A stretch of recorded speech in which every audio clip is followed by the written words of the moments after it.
નમસ્કાર મિત્રો, મારી આજની કવિતા ભગવાન કૃષ્ણને સંબોધીને છે. મારે આજે કૃષ્ણને કેટલાક સવાલો પૂછવાના છે, જેના જવાબ ભગવાન કૃષ્ણ આપવાના નથી, પરંતુ તમારે સ્વયં જ આંતરમનથી પરમાત્માને પામીને શોધવાના છે અને એના પરથી જીવન જીવવાની કલાને શીખવાની છે.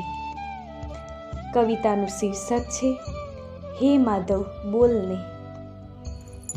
આશા રાખું છું કે આપ સૌને કવિતા પસંદ આવે. હે માધવ બોલને, હે માધવ તું બોલને. તારા જન્મ પહેલા તારા મૃત્યુના કાવતરા ઘડાયા, તારા જન્મ પહેલા તારા મૃત્યુના કાવતરા ઘડાયા. રાજમહેલના બદલે જેલમાં તારો જન્મ થયો, સગા મામા તારા દુશ્મન થયા. સગા માવતરની છત્રછાયા પણ તે ન ભોગવી. આટલા બધા દુઃખ આવવા છતાંય તું નિરાશ કેમ ન થયો? આટલા બધા દુઃખ આવવા છતાંય તું નિરાશ કેમ ન થયો? હે માધવ બોલને, હે માધવ તું બોલને. રાજકુંવર હોવા છતાં ગોવાળના ઘેર તું મોટો થયો. માથે મુગટના બદલે મોરપીંછ તું સજાવતો. રાજમહેલના બદલે વૃંદાવનમાં તે લીલાઓ રચી. 56 પકવાનના સ્થાને માખણમાં જ તું સંતુષ્ટ થયો. શ્યામ વર્ણના કારણે કાળિયો કહીને ચીડવતી ગોપીઓ તને. શું તું ક્યારે ડિપ્રેશનમાં ના ગયો? શું તું ક્યારે ડિપ્રેશનમાં ના ગયો? હે માધવ બોલને, હે માધવ તું બોલને. 100 કૌરવ પુત્રોને મરાવ્યા તે. જીગરી મિત્રના પુત્ર અને ભાણિયો એવા અભિમન્યુને પણ મરાવ્યો તે. મહાયોદ્ધા બર્બરક પાસેથી પોતાનું શીશ તે માગ્યું. મહાન યોદ્ધા ભીષ્મ પિતામહને પણ મરાવ્યા તે. મહાન યોદ્ધા દ્રોણાચાર્યને કપટથી મરાવ્યા તે.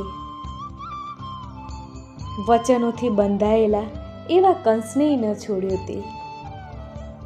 ગાંધારીની સંવેદનાથી પણ તું ન ભોળવાયો. શું તને ક્યારે પાપનો ડર ન લાગ્યો? શું તને ક્યારે પાપનો ડર ના લાગ્યો? હે માધવ બોલને, હે માધવ તું બોલને.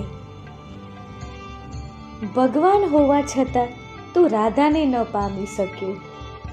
ભગવાન હોવા છતાં તું રણ છોડીને ભાગ્યો. ભગવાન હોવા છતાં તું રણ છોડીને ભાગ્યો. ભગવાન હોવા છતાં તું શિકારીને હાથે મર્યો.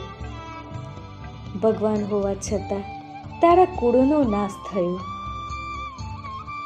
ભગવાન હોવા છતાં તારી સોનાની નગરી નાશ પામી. ભગવાન હોવા છતાં તું સારથી અને ગોવાળિયો બન્યો. ભગવાન હોવા છતાં તું સારથી અને ગોવાળિયો બન્યો. તું પ્રજાને શું સંદેશો આપવા પૃથ્વી પર આવ્યો હતો? તું પ્રજાને શું સંદેશો આપવા પૃથ્વી પર આવ્યો હતો? હે માધવ બોલને, હે માધવ તું બોલને. અર્જુનને ત્યાગના બદલે લડવા માટે તે પ્રેરિત કર્યો. અર્જુનને ત્યાગના બદલે લડવા માટે તે પ્રેરિત કર્યો. ગાંધારીનો શ્રાપ તે હસતા મોઢે સ્વીકાર્યો. છતાં તું આટલો પૂજનીય કઈ રીતે બન્યો? છતાં તું આટલો પૂજનીય કઈ રીતે બન્યો? છતાંય તું આટલો પૂજનીય કઈ રીતે બન્યો? હે માધવ બોલને, હે માધવ તું બોલને. હે માધવ તું બોલને, હે માધવ તું બોલને, તું બોલને, તું બોલને.